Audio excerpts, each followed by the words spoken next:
Hello my dear students, a warm welcome to all of you in this channel. આજના આ વિડીયોમાં સ્વાધ્યાય 10.1 start કરશું અને મોસ્ટ આઈએમપી છે. આખો સ્વાધ્યાય 10.1 પૂરો કરશું. ઓબ્જેક્ટિવ્સ આમાંથી આવી શકે છે. ઓકે, બે ઓબ્જેક્ટિવ્સ જે પૂછાવાના છે એ આ 10.1 માંથી 100% આવી શકે છે. ધ્યાન આપજો, બધું જ બહુ સહેલું છે અને મજા પણ આવશે. એક સમ પણ આપણે શીખવાના છીએ જે બહુ ઇન્ટરેસ્ટિંગ છે. સ્ટાર્ટ કરીએ. સ્વાધ્યાય 10.1. સૌથી પહેલો પ્રશ્ન, વર્તુળને કેટલા સ્પર્શક હોય છે?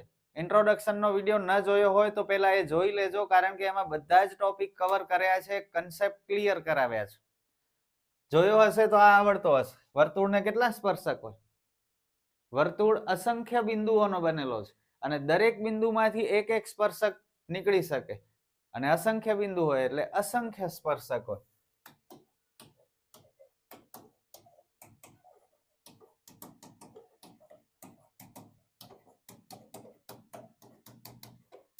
ત્યારબાદ ખાલી જગ્યા પૂરવાની છે. સ્પર્શક વર્તુળને ખાલી જગ્યા બિંદુમાં છેદે. સ્પર્શક કેટલા બિંદુમાં છેદે? એક જ બિંદુમાં છેદે. એક અને માત્ર એક જ. આ બધી જ ખાલી જગ્યાઓ પૂછાયેલી છે બોર્ડની એક્ઝામમાં. એકવાર નહીં, અનેકવાર.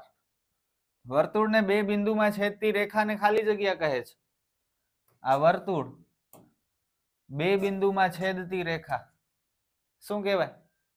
ઇન્ટ્રોડક્શનમાં સમજાવ્યું હતું, છેદિકા કહેવાય. જો આ એક બિંદુ, આ બે બિંદુ. વર્તુળને વધુમાં વધુ ખાલી જગ્યા સમાંતર સ્પર્શક હોય.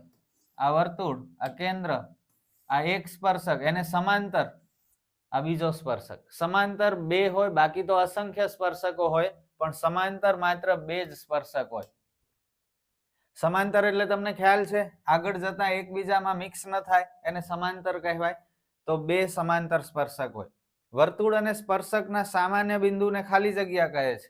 અહીંયા વર્તુળને એક બિંદુએ સ્પર્શે છે આ સ્પર્શક, આ બિંદુને શું કહેવાય? સ્પર્શ બિંદુ. એક પ્રશ્ન અને 4 ખાલી જગ્યા, ટોટલ 5 ઓબ્જેક્ટિવ. 5 માંથી એક 100% હશે. તમારા ઉપર છે, યાદ રાખશો તો માર્ક મળી જશે. અને યાદ ક્યારે રહેશે? હમણાં યાદ રહેશે, રાઈટ નાઉ. ફરીથી એક વખત વાંચી લો તો બધા, અને પોતાને પૂછાવી લો, આંખ બંધ કરીને જવાબ બોલજો. 5 સેમી ત્રિજ્યાવાળા વર્તુળના કોઈ બિંદુ P આગળ દોરેલ એક સ્પર્શક PQ કેન્દ્ર O માંથી પસાર થતી રેખાને Q બિંદુમાં છેદે છે. OQ બરાબર 12 સેમી હોય તો PQ ની લંબાઈ બરાબર ખાલી જગ્યા. ઘણી બધી વખત બોર્ડની એક્ઝામમાં પૂછાઈ ગયો છે 1 માર્કમાં. બહુ સહેલો દાખલો. આકૃતિ દોરવી પડશે. 5 સેમી ત્રિજ્યાવાળો વર્તુળ છે, તો સૌથી પહેલા આપણે વર્તુળ દોરશું.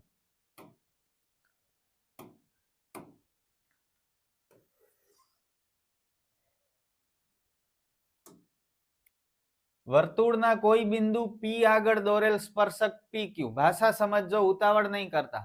વર્તુળના બિંદુ P આગળ દોરેલ સ્પર્શક PQ. તો P વર્તુળનો બિંદુ છે, તો વર્તુળ ઉપર ક્યાંક બિંદુ P આવશે. ધારો કે અહીં આવે છે, અને એક સ્પર્શક દોરીએ PQ.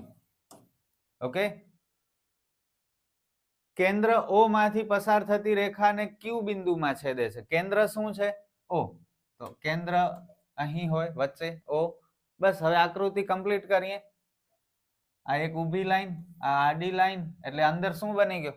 કાટકોણ ત્રિકોણ બન્યો. બરોબર, માપ લખી નાખીએ. 5 સેમી ત્રિજ્યા. 5 ક્યાં લખું કયો તો મને?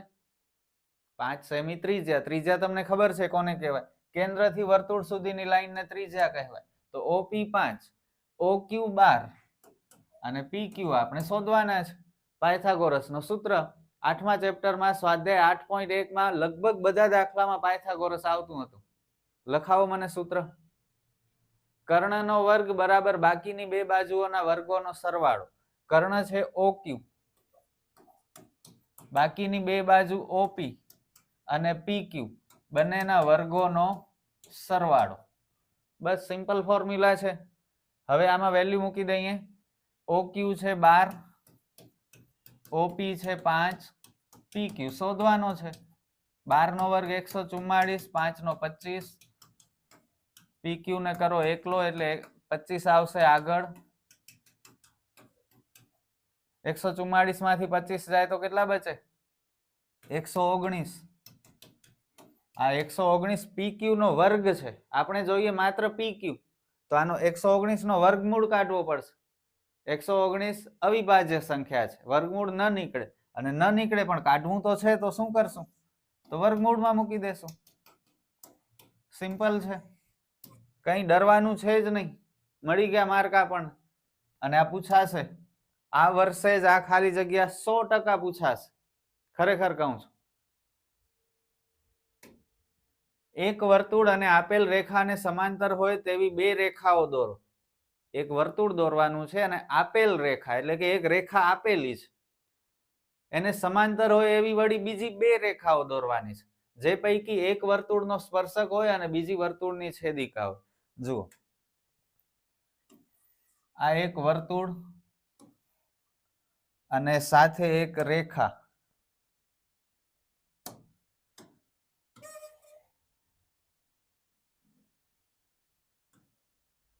ઓકે, આટલી વસ્તુ ઓલરેડી આપેલી છે. એક વર્તુળ અને આપેલ રેખા. હવે આપણે શું કરવાનું છે? આ રેખાને સમાંતર હોય એવી હજુ બે બીજી રેખાઓ દોરવાની છે. તો બે રેખાઓ દોરીએ આપણે, જે કેવી દોરશું? જુઓ, જે પૈકી એક વર્તુળનો સ્પર્શક, એક રેખા વર્તુળનો સ્પર્શક હશે,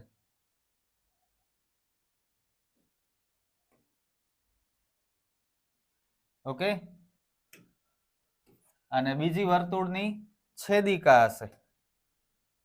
આ છેદિકા. છેદિકા તમને ખબર છે, વર્તુળને બે ભાગમાં કાપી નાખે. આ વર્તુળ O કેન્દ્ર વાળું વર્તુળ દોરીએ. આ સ્પર્શક માટે અહીં છેદિકા વર્તુળને A અને B બે બિંદુમાં છેદે છે. સ્પર્શક વર્તુળને C બિંદુમાં સ્પર્શે છે. આપેલી રેખા L છે અને બીજી બે રેખાઓ આપણે M અને N દોરી.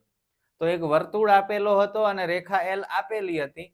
આપણે રેખા L ને સમાંતર હોય એવી બીજી બે રેખાઓ દોરી, M અને N, જેમાંથી M વર્તુળની છેદિકા છે, વર્તુળ A અને B માં છેદે છે વર્તુળને, અને રેખા N એ વર્તુળનો સ્પર્શક છે, જે વર્તુળને C બિંદુમાં છેદે છે. અને M અને N બંને L ને કેવી છે? સમાંતર છે. બસ થોડું લખાણ કરી લઈએ એટલે આ 3 માર્કમાં પૂછી શકે. નવાઈની વાત નથી. હજુ સુધી ક્યારે પૂછાયું નથી, પણ પૂછાય તો આવડવું જોઈએ, કારણ કે હાર્ડ નથી. જુઓ, લખાણ શું કરવાનું છે? O કેન્દ્ર વાળું વર્તુળ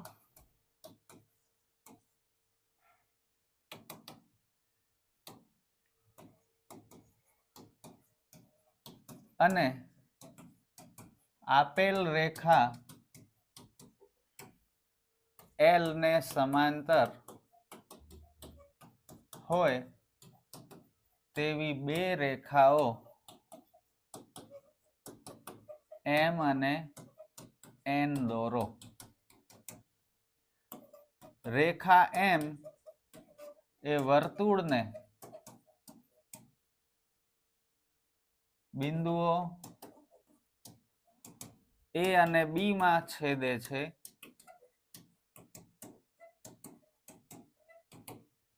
તથા રેખા N એ વર્તુળના બિંદુ C માંથી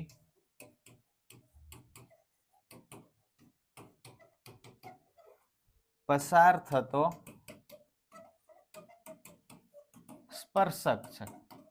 તો રેખા M છેદિકા છે, રેખા N સ્પર્શક છે. બસ પૂરું. આ લોકોએ જેમ કહ્યું હતું એમ આપણે પોતાની ભાષામાં લખ્યું. ઓકે, ક્યાંય મેં વાંચીને નથી લખ્યું, પોતાની ભાષામાં જ લખ્યું છે. જુઓ ફરીથી, O કેન્દ્ર વાળું વર્તુળ અને આપેલ રેખા L ને સમાંતર હોય તેવી બે રેખાઓ M અને N દોરો. રેખા M એ વર્તુળને બિંદુઓ A અને B માં છેદતી છેદિકા છે. થોડું હજી સુધારીએ. છેદતી છેદિકા છે, તથા રેખા N એ વર્તુળના બિંદુ C માંથી પસાર થતો સ્પર્શક છે. છેદિકાને સ્પર્શક દોરવાના હતા, દોરી લીધા, જે રેખા L ને સમાંતર હોય. તો સ્ક્રીનશોટ જોઈએ તો લઈ લો. અને વિડીયો અહીં આપણો પૂરો થાય છે. સાથે સાથે સ્વાધ્યાય 10.1 પણ પૂરો થાય છે. વિડીયો કેવો લાગ્યો કમેન્ટમાં જણાવજો. ગમ્યો હોય તો લાઈક કરજો અને તમારા ફ્રેન્ડ સાથે શેર કરવાનું ભૂલતા નહીં. આપણે ફરી મળીએ નેક્સ્ટ વિડીયોમાં સ્વાધ્યાય 10.2 ના સમ સાથે. Good bye.